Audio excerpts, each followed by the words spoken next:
The gold heist Britain got away with.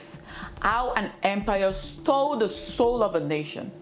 Welcome to Ahead News 23. My name is Oganekar. Today we are going to uncover a billion-dollar crime, not the stuff of spy thrillers or Hollywood heists, but a real act of cultural theft that shook the heart of West Africa and still echoes in the glass cases of museums today.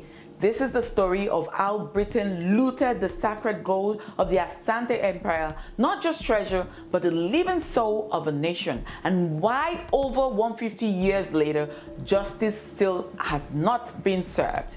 Centuries ago, what is now called Ghana, the Asante Empire stood as a mighty force of wealth, military strength, and deep cultural sophistication. But more than anything else, the Asante were known for their gold. It flowed through their society like blood through veins, not just as currency, but as a spiritual foundation. Gold was power, history, and identity rolled in one. It wasn't just one, it was worshipped. The golden stool, believed to have descended from the heavens itself. It symbolized the soul or the sumsum of the Asante people and was never allowed to touch the ground. Even the king could not sit on it. That's how serious it was. Goldsmiths in Asante society were more than craftsmen. They were historians, artists, and spiritual conduits. The gold ornaments they created were worn by the royal court not for vanity, but to connect with the ancestors and the gods. The Asantenes, the king, was adorned with gold rings, sandals, ceremonial swords, and pendants, each telling a story and each design holding cultural significance. This wasn't just bling, this was sacred legacy, and unfortunately, it did not go unnoticed. By the mid-1800s, the British Empire was expanding rapidly into West Africa, hungry for resources and dominance. The independent Asante Empire was a problem. Rich, proud, and unwilling to be colonized. After years of skirmishes and rising tensions, the British found their excuse in 1874. Using a minor coastal dispute as justification, they launched a full-scale invasion under the guise of a punitive expedition led by Sir Garnet Wolseley.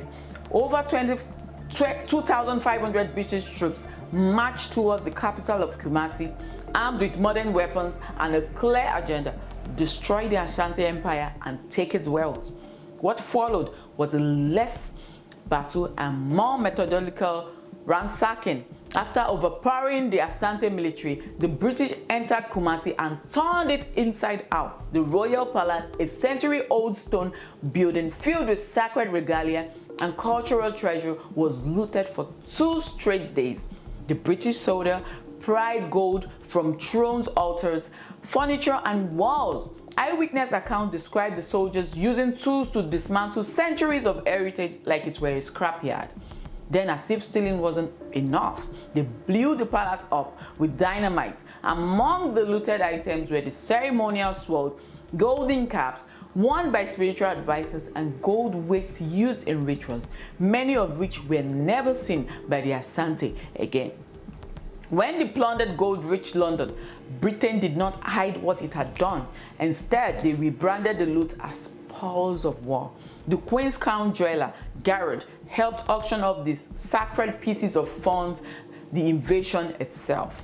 Museums, private collectors, and colonial officials eagerly snapped up the treasures. Institutions like the Britain Museum and the Victoria and Albert Museum began displaying these items as examples of African art, carefully omitting the fact that they were stolen during a violent invasion. What had been the heartbeat of a nation, now a decor for colonial pride. But the Asante people never forgot. Ghana's first formal request for the return of looted gold was in 1974, exactly 100 years after the sack of Kumasi. For decades, Britain refused citing laws like the British Museum Act of 1963, which made it nearly impossible for permanently returned artifacts. But cracks in the wall are finally appearing in 2024. The Fowler Museum at UCLA took a bold step. They returned 7 royal Asante objects permanently and unconditionally. Later that year, Anglo Gold Ashanti helped return 28 more pieces from a private collection. These weren't loans, they were acts of moral clarity. And then came a big one. the British Museum and the VA agreed to send 32 gold and silver artifacts back to Ghana, where there was a catch. It was only a loan, a 3-year loan with the possibility of an extension. Even worse, the deal wasn't made with Ghanaian government, but with the current Asante king, Otumfuo Ese Tutu II, for his silver jubilee. While some hailed it as a step towards healing, critics were furious. A loan, they argued, isn't it? Justice? It's colonialism in a modern suit. How can you loan someone what was stolen from their own ancestor?